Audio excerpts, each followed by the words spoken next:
Our struggles in this world are similar, and the lessons to overcome those struggles and to move forward, changing ourselves and changing the world around us, will apply equally to all. I've been a Navy SEAL for 36 years, but it all began when I left UT for basic SEAL training in Coronado, California. Basic SEAL training is 6 months of long, torturous runs in the soft sand, midnight swims in the cold water off San Diego, obstacle courses, unending calisthenics, days without sleep, and always being cold, wet, and miserable.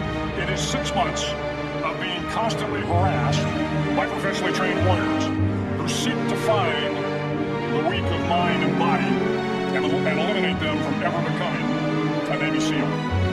But the training also seeks to find those students who can lead in an environment of constant stress, chaos, failure, and hardships. To me, basic SEAL training was a lifetime of challenges crammed into 6 months. So here are the 10 lessons I learned from basic SEAL training that hopefully will be of value to you as you move forward in life.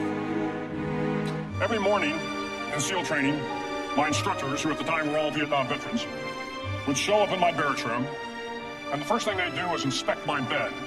If you did it right, the corners would be square, the covers would be pulled tight, the pillow centered just under the headboard, and the extra blanket folded neatly at the foot of the rack.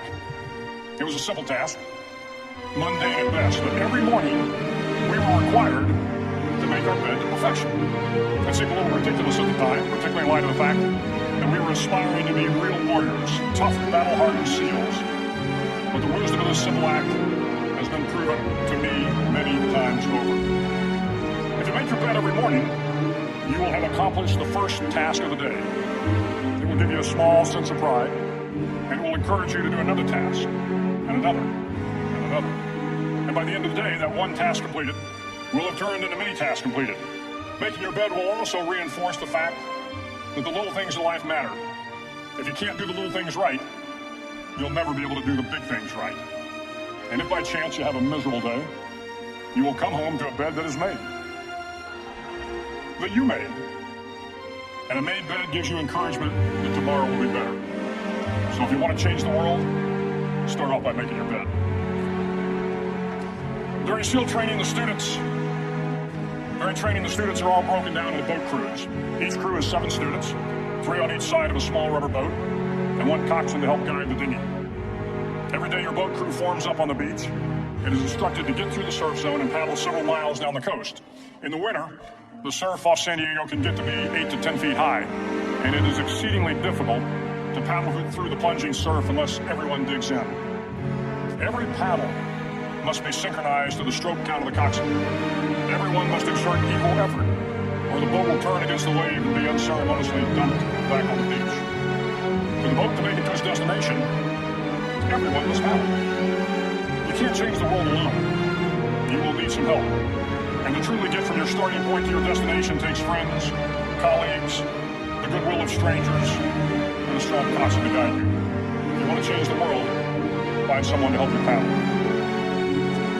Over a few weeks of difficult training, my SEAL class, which started with 150 men, was down to just 42. There were now 6 boat crews of 7 men each. I was in the boat with the tall guys, but the best boat crew we had was made up of the little guys, the Munchkin crew, we call them. No one was over 5'5". The Munchkin boat crew had 1 American Indian, 1 African American, 1 Polish American, 1 Greek American, 1 Italian American, and 2 tough kids from the Midwest. They out-paddled, outran, and outswam all the other boat crews. The big men in the other boat crews would always make good-natured fun of the tiny little flippers the Munchkins put on their tiny little feet prior to every swim. But somehow these little guys, from every corner of the nation and the world, always had the last laugh, showing faster than everyone and reaching the shore long before the rest of us. SEAL training was a great equalizer. Nothing mattered but your will to succeed, not your color, not your ethnic background, not your education, not your social status. If you want to change the world, measure a person by the size of their heart, not by the size of their flippers. Several times a week, the instructors would line up the class and do a uniform inspection. It was exceptionally thorough. Your hat had to be perfectly starched, your uniform immaculately pressed, your belt buckle shiny and void of any smudges. But it seemed that no matter how much effort you put into starching your hat, or pressing your uniform, or polishing your belt buckle, it just wasn't good enough. The instructors would find something wrong. For failing uniform inspection, the student had to run, fully clothed, into the surf zone, then wet from head to toe, roll around on the beach until every part of your body was covered with sand. The effect was known as sugar cookie. You stayed in the uniform the rest of the day, cold, wet, and sandy. There were many a student who just couldn't accept the fact that all their efforts were in vain, that no matter how hard they tried to get the uniform right, it went unappreciated. Those students didn't make it through training. Those students didn't understand the purpose of the drill. You were never going to succeed.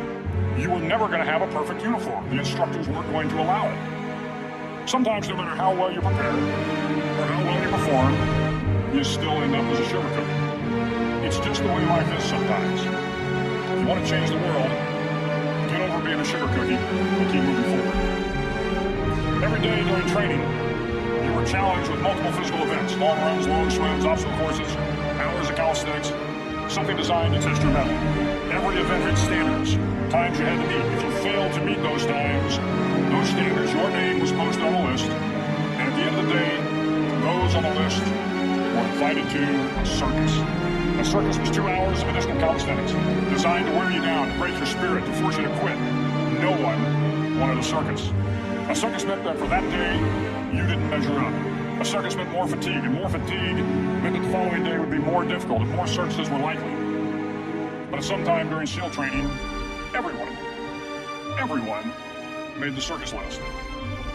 But an interesting thing happened to those who were constantly on the list. Over time, those students who did 2 hours of extra calisthenics got stronger and stronger. The pain of the circuses built inner strength and physical resiliency. Life is filled with circuses. You will fail. You will likely fail often. It will be painful. It will be discouraging. At times it will test you to your very core. If you want to change the world, don't be afraid of the circuses. At least twice a week, the trainees were required to run the obstacle course.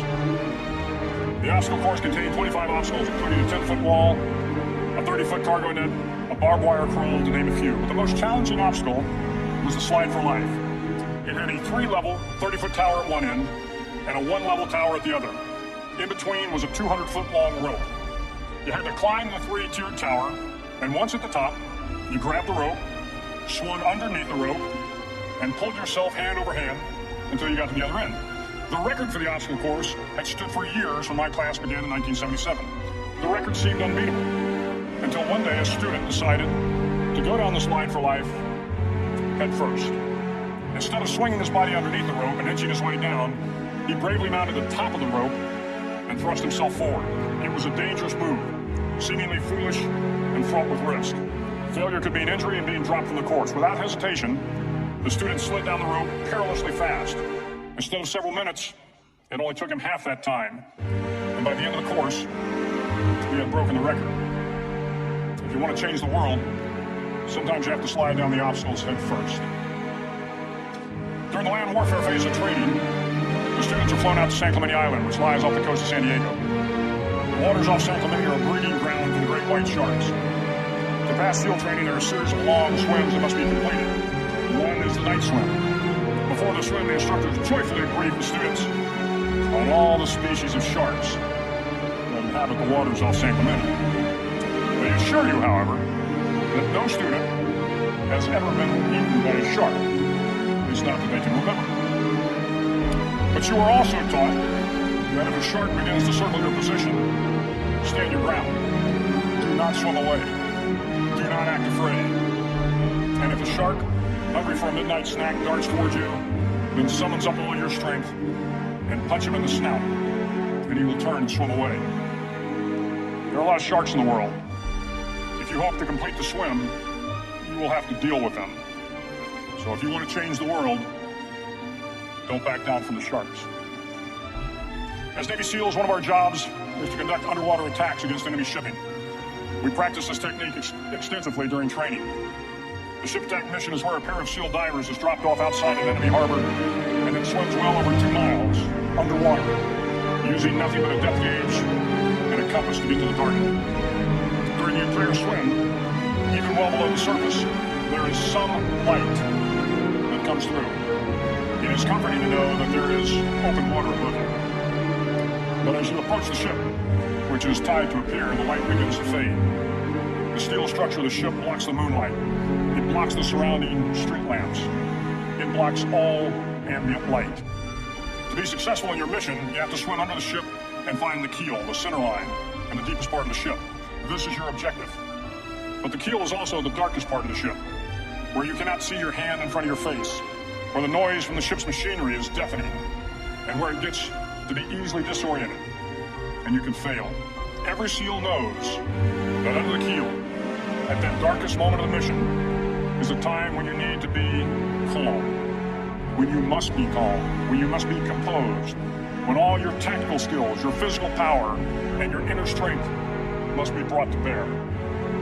If you want to change the world, you must be your very best in the darkest moments. The ninth week of training is referred to as Hell Week. It is 6 days of no sleep, constant physical and mental harassment, and one special day at the Mud Flats. The Mud Flats are an area between San Diego and Tijuana where the water runs off and creates the Tijuana Sloughs, a swampy patch of terrain where the mud will engulf you. It is on Wednesday of Hell Week that you paddle down to the Mud Flats and spend the next 15 hours trying to survive this freezing cold, the howling wind, and the incessant pressure to quit from the instructors.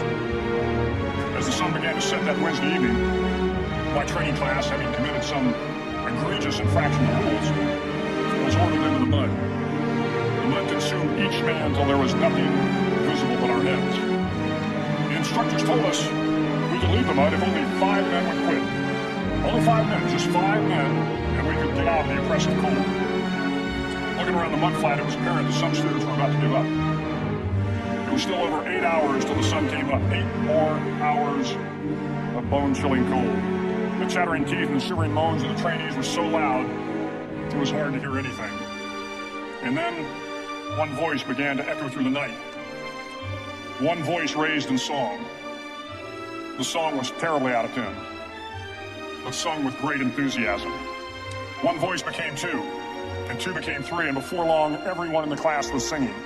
The instructors threatened us with more time in the mud if we kept up the singing, but the singing persisted, and somehow the mud seemed a little warmer, and the wind a little tamer, and the dawn not so far away.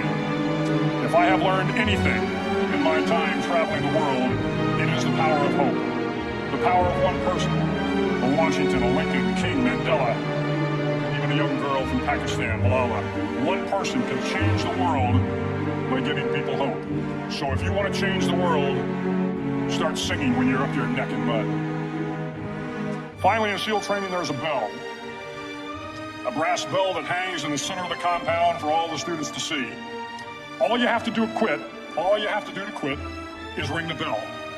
Ring the bell, and you no longer have to wake up at 5 o'clock. Ring the bell, and you no longer have to be in the freezing cold swims. Ring the bell, and you no longer have to do the runs, the obstacle course, the PT, and you no longer have to endure the hardships of training. All you have to do is ring the bell to get out. If you want to change the world, don't ever ring the bell. For the class of 2014, you are moments away from graduating. Moments away from beginning your journey through life. Moments away from starting to change the world for the better. It will not be easy, but you are the class of 2014, the class that can affect the lives of 800 million people in the next century. Start each day with a task completed. Find someone to help you through life. Respect everyone. Know that life is not fair and that you will fail often. But if you take some risks, step up when the times are the toughest, face down the bullies, lift up the downtrodden, and never ever give up. If you do these things, the next generation and the generations that follow will live in a world far better than the one we have today. And what started here will indeed have changed the world for the better. Thank you very much. Dr. Barnes.